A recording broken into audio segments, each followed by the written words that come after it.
ফিরে এলাম বিরতির পর। যে খবরে নজর রাখতে হচ্ছে, সিপিএম এর মিছিল চলাকালীন অটো চালকের সঙ্গে বচসা সিপিএম কর্মীদের। অটো চালককে মারধর, অটো ভাঙচুরের অভিযোগ। সিপিএম এর মিছিল চলাকালীন অটো চালকের সঙ্গে বচসা সিপিএম কর্মীদের। অটো ভাঙচুর করা হয়েছে এমনটাও অভিযোগ উঠছে।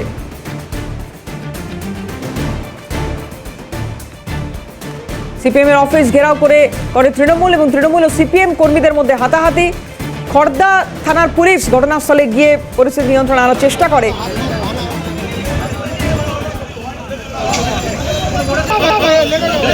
শান্তনু আচার্য আমাদের প্রতিনিধি রয়েছেন টেলিফোনে। শান্তনু, কি থেকে সূত্রপাত? দেখো, একদম সিপিএম এর মিছিল চলছিল, সেই সময় এক অটো সিপিএম এর মিছিলের মাঝখান দিয়ে যাচ্ছিল এবং সেই অটো চালককে রীতিমতো বাধা দেওয়া হয় এবং বাধা দেওয়ার পর সেই অটো চালক অটো থেকে নেমে সিপিএম কর্মীদের উপর আঘাত হয় এবং তারপরে শুরু হয় বর্ষা এবং বর্ষার পর ঠিক রীতিমতো সেখানে অটো চালকের কোথাও যারা আছেন তারা সবাই হয় এবং সেটা মারপিট আকারে ধারণ করে এবং অটো চালকের সঙ্গে রীতিমতন করতে অটো চালকের সঙ্গে সিপিএম কর্মী মারধর হয়। যদি এই ঘটনায় 2 জন আহত, তাদের খরচা বলরাম হাসপাতালে একজন ভোলা হাসপাতালে নিয়ে যাওয়া হয়েছে, যদিও তাদের এই মুহূর্তে চিকিৎসাধীন। কিন্তু এই ঘটনার পর খরচা বিশাল পুলিশ বাহিনী ঘটনাস্থলে গেছে এবং ঘটনা নিয়ন্ত্রণ আছে, যদি এখনো পর্যন্ত এই ঘটনায় কাউকে গ্রেফতার করতে পারেনি। শান্তনু, সঙ্গে থাকো। ইউনিয়নের নেতা কি বলছেন শুনবো। প্যাসেঞ্জার নামাচ্ছিল, সেই মিছিল হয়তো একটু আটকে গিয়েছিল সেই প্যাসেঞ্জার নামানোর কারণে, কিন্তু সেই কারণে এই মিঠুন চন্দ্রর উপরে ওরা আঘাত হানে, ওকে মারধর করা হয় এবং ওর গাড়ির লুকিং গ্লাস ভেঙে দেওয়া হয়। আমরা এর তীব্র প্রতিবাদ জানাচ্ছি এবং আমরা ধিক্কার জানাচ্ছি এই সিপিএমকে, যারা 34 বছর ধরে আমাদেরকে শোষণ করে এসছে এবং এদের যে এই যে গুন্ডামো, এই যে গুন্ডা রাজত্ব, এদের অবসান হয়তো হয়েছে কিন্তু এদের ভেতর থেকে এখনো গুন্ডামিটা যায়নি। আমরা এর শাস্তি চাই এবং এর সুষ্ঠু বিচার হোক। শান্তনু, যে এলাকায় ঘটনা ঘটেছে সেখানে সিপিএম এর কি এখনো হোল্ড আছে?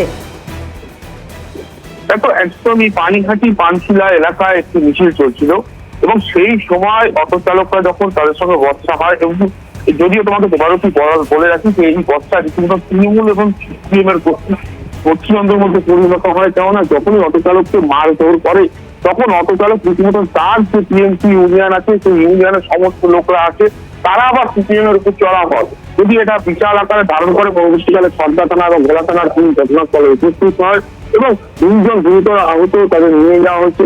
একজনকে বলরাম হাসপাতালে, একজনকে বাগেরহাট স্টেট জেনারেল হাসপাতালে চিকিৎসাধীন চলছে। যদিও এই ঘটনার পরে সিপিএম পুলিশকে অভিযোগ করেছে। শান্তনু, সংক্ষেপে একটা বিষয় জানতে চাইবো। কালীগঞ্জে যে ঘটনা ঘটলো ভোট পরবর্তী সময়ে, হিংসার ঘটনা এবং যেখানে একজনের মৃত্যু, সেখানেও সিপিএম এর অভিযোগ ছিল যে তাদের টার্গেট করা হয়েছে। এখানে সিপিএম এর বিরুদ্ধে অভিযোগ উঠছে যে তারা নাকি এই অটো চালক তাকে হেনস্থা করেছে বা ইত্যাদি। সিপিএম এর সাম্প্রতিক সময়ে আবারও ঘুরে দাঁড়ানোর কোনো ক্ষেত্র তৈরি হচ্ছে কি বাংলার রাজনীতিতে? দেখো, একদমই এইখানে একটা বলা যায় যে পরিষ্কার ভাবে যখন মিছিল নিয়ে বেরোচ্ছিল সেই সময় অটো চালক কেনই বা তাদের সঙ্গে বর্ষায় আসলো, এটা একটা যেমন বড় প্রশ্ন। দ্বিতীয় প্রশ্ন, যে যখন অটো চালক এখানে বাধা দিচ্ছিল তখন সিপিএম কর্মীরা কেনই অটো চালকের গাড়ি ভাঙচুর করলো, এটা একটা বড় প্রশ্ন।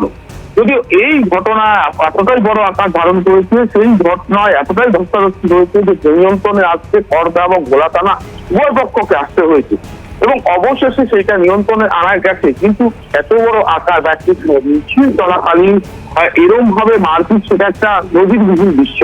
যদিও এখনো পর্যন্ত পুলিশ এই ঘটনা তদন্ত করছে। অনেক ধন্যবাদ শান্তনু।